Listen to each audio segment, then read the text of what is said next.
ఇప్పుడు government of India ఇచ్చారు, ఒక 15,000 కోట్లు వరల్డ్ బ్యాంక్ నుంచి అమరావతికి ఇచ్చారు, ఒక 12,150 కోట్లు పోలవరానికి ఇచ్చారు, ఒక 11,114 కోట్లు రివైవల్కి ఇచ్చారు. సరే, మిగిలిన కొన్ని మేము ఈ వర్క్స్ అన్ని మీద పెట్టడానికి కొంత శాఖ కింద కొంత ఫండ్స్ ఇచ్చారు. కానీ ఆ డబ్బులు నేను వెల్ఫేర్కి ఇవ్వలేకపోతున్నాను. కనీసం అక్కడ పెడితే రివైవ్ అయితే, డెవలప్మెంట్ అయితే నాకు ఆదాయం పెరుగుతుంది. ఆదాయం పెరిగితే ఇస్తాం.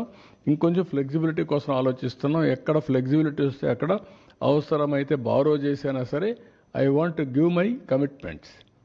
తల్లికి వందనం కానీ, లేకపోతే రైతులకు ఇవ్వాల్సిన రైతు భరోసా కానీ I want to give it. ఏది రైతైనా అవస్థపడాలి, గవర్నమెంట్ అయినా అవస్థపడాలి. నాకు ఫ్లెక్సిబిలిటీ ఉంటే నేను అవస్థ తీసుకోవడానికి సిద్ధంగా ఉన్నా. I will give it. ఆ ప్రయత్నంలోనే అనునిత్యం ఉన్నాం. మా డిపార్ట్మెంట్కి అదే చెప్పాం. They are also doing same exercise. ఒక్క నిమిషం కూడా వెయిట్ చేయాలి నాకు ఫ్లెక్సిబిలిటీ ఉంటే. ఇప్పుడే దాని మీద కూడా ప్లాన్ చేసుకున్నాం, వర్కౌట్ చేస్తున్నాం. I will come out.